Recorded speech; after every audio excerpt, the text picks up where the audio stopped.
information could be uploaded to websites. I couldn't keep what I learned to myself, so I began writing about Herbaria, first in articles, then a blog, and now a book. My aim is to make the world of Herbaria more widely known and to explore the many topics related to plant collecting. The scientific worth of Herbaria is at the fore, but there are many other ways of appraising them, as historical, aesthetic, cultural, and ethnobotanical collections.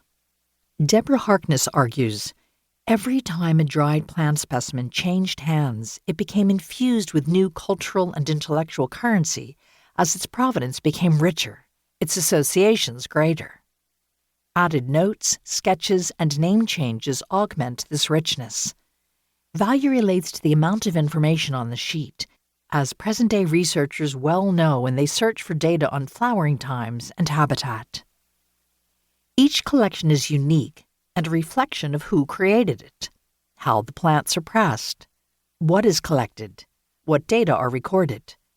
Personal collections are particularly distinctive, not only in presentation style, but also in what is chosen and what information is deemed important.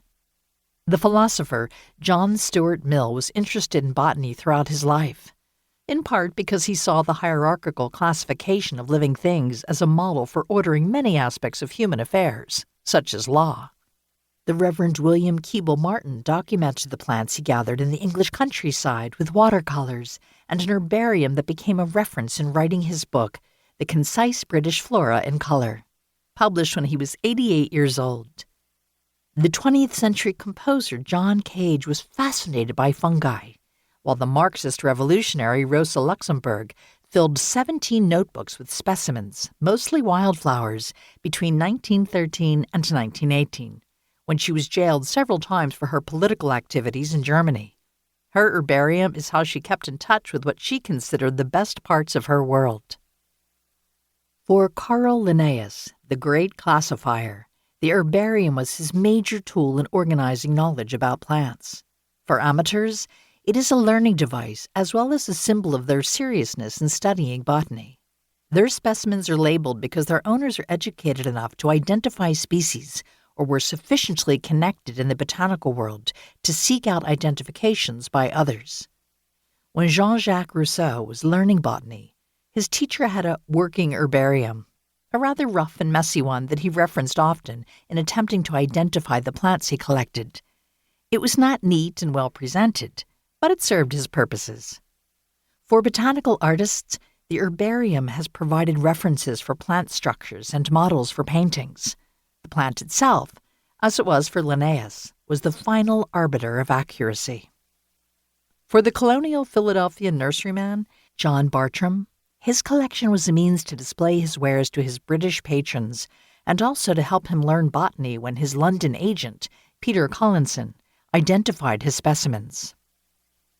For British explorer and botanist Joseph Banks, collections could be instruments of economic and political power as colonizers sought new and profitable sources of food, medicine, fiber, and timber. For many wealthy gardeners, an herbarium was a way to document what they grew, often exotics that spoke of wealth and status. For a World War I French soldier, collecting plants was a way to focus on something other than fighting. And for a Czech mother, a book of pressed plants was a remembrance of the botany excursion she had made with her son, something to tuck into his suitcase as he left in the Kindertransport before World War II. There is a gestalt to herbarium specimens created by an individual, but it becomes obvious only after examining many sheets. For older specimens, handwriting is an important clue as to who wrote on a sheet, especially when information is in more than one hand. The type of ink and paper can also speak volumes to those in the know, as can the plant itself. In some cases, it is more elegantly arranged, with the label always in the same place on the sheet. Some people's specimens have more generous proportions than do others, and may or may not have more ample information as well.